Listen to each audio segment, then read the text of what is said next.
ইরানে হামলার ব্যাপারে বেশ জোরালোভাবে ভাবছেন ট্রাম্প। স্টারমারের পদত্যাগের দাবিতে মন্ত্রিসভায় ফাটল। মধ্যপ্রাচ্যের সংকটের মধ্যেই 5 দেশ সফরে যাচ্ছে মোদি। যুদ্ধবিরতি লঙ্ঘনের পাল্টাপাল্টি অভিযোগ রাশিয়া ও ইউক্রেনের। ফিলিস্তিনের জন্য $20 মিলিয়ন সহায়তার ঘোষণা জাপানের। আমন্ত্রণ জানাচ্ছি বাংলাদেশ প্রতিদিনের বিশ্ব সংবাদে। সাথে আছি আমি তানজির রহমান। শুনছিলেন এতক্ষণ সংবাদ শিরোনাম, এবারে থাকছে বিস্তারিত সংবাদ।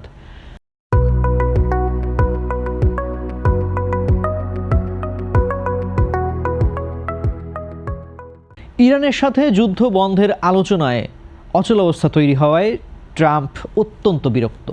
তেহরানের ওপর আবারও বড় ধরনের সামরিক হামলার কথা ভাবছেন মার্কিন প্রেসিডেন্ট। হরমুজ প্রণালী বন্ধ থাকা এবং ইরানের অনড় অবস্থানে ট্রাম্প চরম অধৈর্য হয়ে পড়েছেন। এছাড়া ইরানের সর্বশেষ যুদ্ধবিরতি প্রস্তাবকে সম্পূর্ণ অগ্রহণযোগ্য বলে অভিহিত করেছে হোয়াইট হাউস। পেন্টাগনের একাংশ মনে করছে হামলা চালিয়ে ইরানকে দুর্বল করলেই তারা নতি স্বীকার করবে। তবে প্রশাসনের অন্য একটি পক্ষ এখনও কূটনীতিকে আরও সময় দেওয়ার পক্ষে মত দিচ্ছে। মধ্যস্থতাকারী হিসেবে পাকিস্তানের ভূমিকা নিয়ে মার্কিন কর্মকর্তাদের মনে সন্দেহ দেখা দিয়েছে। অভিযোগ উঠেছে পাকিস্তান ইরানের নেতিবাচক অবস্থানগুলো সরাসরি ট্রাম্পকে জানাচ্ছে না। আঞ্চলিক কর্মকর্তারা সতর্ক করেছেন যে এটি ইরানের জন্য কূটনীতির শেষ সুযোগ হতে পারে। চীন সফরে যাওয়ার আগেই জাতীয় নিরাপত্তা দলের সাথে চূড়ান্ত সিদ্ধান্ত নিতে পারেন ট্রাম্প। যুক্তরাজ্যের প্রধানমন্ত্রী কিয়ার স্টারমারের পদত্যাগের দাবিতে লেবার পার্টির ভেতরে চরম অস্থিরতা তৈরি হয়েছে।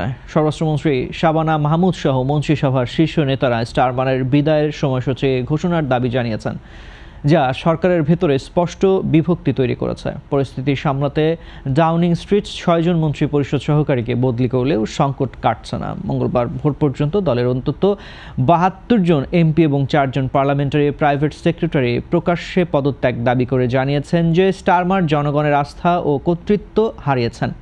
স্থানীয় সরকার নির্বাচনে লেবার পার্টির শোচনীয় পরাজয় এবং ওয়েলস ও স্কটল্যান্ডে রাজনৈতিক আধিপত্য হারানোই এই বিদ্রোহের মূল কারণ।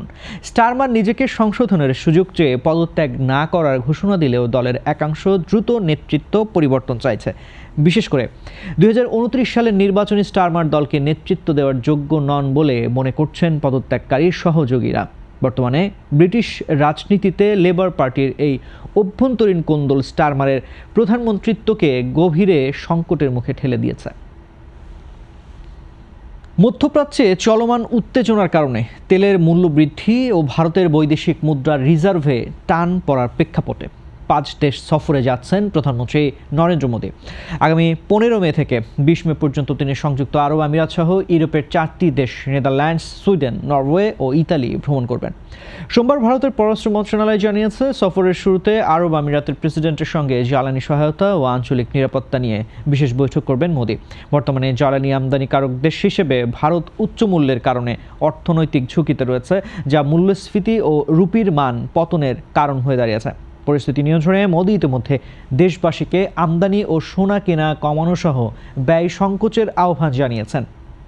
ইউরোপীয় দেশগুলোর সফরে ভারতের মূল লক্ষ্য হল বাণিজ্য ও বিনিয়োগ সম্পর্ক গভীর করা এবং কৌশলগত অংশীদারিত্ব জোরদার করা।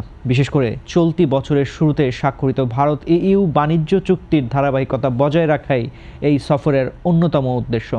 অর্থনৈতিক অস্থিরতার এই সময়ে মোদীর এই সফরকে ভারতের জন্য অত্যন্ত গুরুত্বপূর্ণ বলে মনে করছেন বিশ্লেষকরা। ডোনাল্ড ট্রাম্পের মধ্যস্থতায় 3 দিনের যুদ্ধবিরতি কার্যকর না হওয়ায় রাশিয়া ও ইউক্রেন একে অপরের বিরুদ্ধে হামলা ও লঙ্ঘনের পাল্টাপাল্টি অভিযোগ তুলেছে। ইউক্রেনের দাবি, যুদ্ধবিরতির মধ্যেই রুশ ড্রোন হামলায় বেসামরিক লোক নিহত হয়েছে। অন্যদিকে রাশিয়া জানিয়েছে তারা গত 24 ঘন্টায় ইউক্রেনের 57টি ড্রোন ভূপাতিত করেছে। রণাঙ্গনে 210টিরও বেশি সংঘর্ষের ঘটনায় দীর্ঘ 4 বছরের যুদ্ধ থামানোর কূটনৈতিক চেষ্টাগুলো ফের অনিশ্চয়তার মুখে পড়েছে।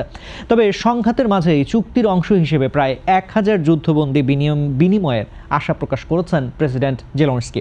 এদিকে রাশিয়া তাদের নৌবহরে খাবারভস্ক নামক একটি বিশেষ পারমাণবিক সাবমেরিন যুক্ত করেছে, যা পুতিনের আলোচিত পসেইডন পারমাণবিক টর্পেডো বহন করবে। এই পসেইডন টর্পেডো সমুদ্রের 1 কিলোমিটার গভীরে কার্যত সীমাহীন পাল্লায় চলতে সক্ষম, যা মার্কিন রাডার ব্যবস্থার জন্য বড় হুমকি। বিশ্লেষকদের মতে এই মরণাস্ত্র সমুদ্রের তলদেশে এক নতুন স্নায়ুযুদ্ধের ইঙ্গিত দিচ্ছে, কারণ একে আটকানোর মতো প্রতিরক্ষা ব্যবস্থা বর্তমানে পেন্টাগনের নেই।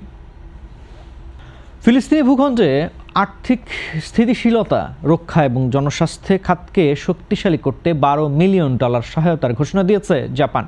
ফিলিস্তিনে অবস্থিত জাপানি প্রতিনিধি কার্যালয় জানিয়েছে, বিশ্ব ব্যাংকের ফিলিস্তিনি পুনর্গঠন ও উন্নয়ন তহবিলের মাধ্যমে এই অর্থ বিতরণ করা হবে। গাজা সংঘাত এবং পশ্চিম তীরে ইসরায়েলি বিধিনিষেধের ফলে তৈরি হওয়া চরম আর্থিক ঘাটতি মেটাতে এই তহবিল বিশেষ ভূমিকা রাখবে। বিশেষ করে শিক্ষা ও স্বাস্থ্য খাতের কর্মীদের বেতন পরিশোধ এবং সরকারি হাসপাতালগুলোর কার্যক্রম সচল রাখাই এই অনুদানের প্রধান লক্ষ্য। এই সহায়তার আওতায় 6টি সরকারি হাসপাতালে প্রায় 8,000 মানুষকে ক্লিনিক পরিষেবা দেওয়ার পাশাপাশি প্রয়োজনীয় ঔষধ ও চিকিৎসা সরঞ্জাম সরবরাহ করা হবে। জাপানের এই উদ্যোগ ফিলিস্তিনি কর্তৃপক্ষের সহনশীলতা বৃদ্ধি এবং ঝুঁকিপূর্ণ জনগোষ্ঠীর স্বাস্থ্যসেবা নিশ্চিত করতে সহায়তা করবে। মূলত মানবিক সংকটের এই কঠিন সময়ে ফিলিস্তিনিদের পাশে থাকতেই টোকিও এই প্রতিশ্রুতি পুনর্ব্যক্ত করেছে।